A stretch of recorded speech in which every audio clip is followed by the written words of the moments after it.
even after all this time apart from each other. His attractiveness couldn't be denied. His beige mocha skin was flawless, not a scar or spot in sight. Those hazel eyes glared deeply at her, as if they were staring right into her soul. He wasn't packing in the muscle department, but he didn't need to. Standing at 6'4", Troy stole the attention from any room, and right now, he had her undivided attention. "Sab." Unable to help herself, she felt her cheeks grow hot after his voice settled into her ears. He was the only person who gave her that nickname, and every time she heard him call her that, it made her melt inside with pleasure. "What do you want, Troy?" she asked in a hostile tone. "You've been pestering me with texts, wanting to talk, so talk." Just because he had rocked up here looking fine as ever and called her by his nickname for her didn't change the facts. It didn't matter what feelings he had suddenly evoked out of her. Their relationship was long over and dusted. She was only letting him say his little piece so he could get whatever closure he needed. Then she would send him on his merry way. "Well, would you mind letting me in?"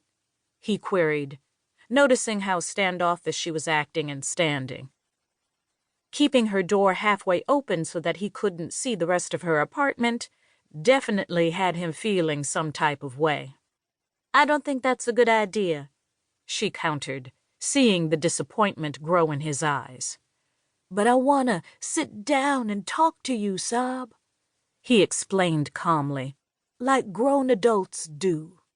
Sabrina said nothing in return and just stared at him carefully, trying to decide if he was really being genuine or not. "Maybe you should just let him in. Besides, you can stand while he sits and attempts to win you back before letting him know that he's lost you for good." "All right, then," she agreed reluctantly before opening up her door wider. "You can come in." So she let him in, watching closely as he sauntered through her apartment and headed toward her main living area. While he took a seat on her leather sofa, she stayed standing by her kitchen countertop, waiting for him to speak up. "Sab, I want you back." Sabrina released a loud scoff, followed by a giggle before full, uncontrollable laughter. Troy gave her a hurt look, which made her cease her laughter. "Oh, I'm sorry," she announced sarcastically. "Was that not a joke?" "Am I laughing?" "No, you ain't," she retorted, disliking the attitude she could hear in his voice. "That's why I'm confused, because it must be a joke." "Sab, what part of I love you do you not get?" "Nigga, you only love me now that I've moved on. This energy was nowhere to be found when we were in a relationship, when you used to abandon me for days with no calls or texts just so you could be with other bitches." Her face scrunched up with fury as she watched the guilt sweep across his face.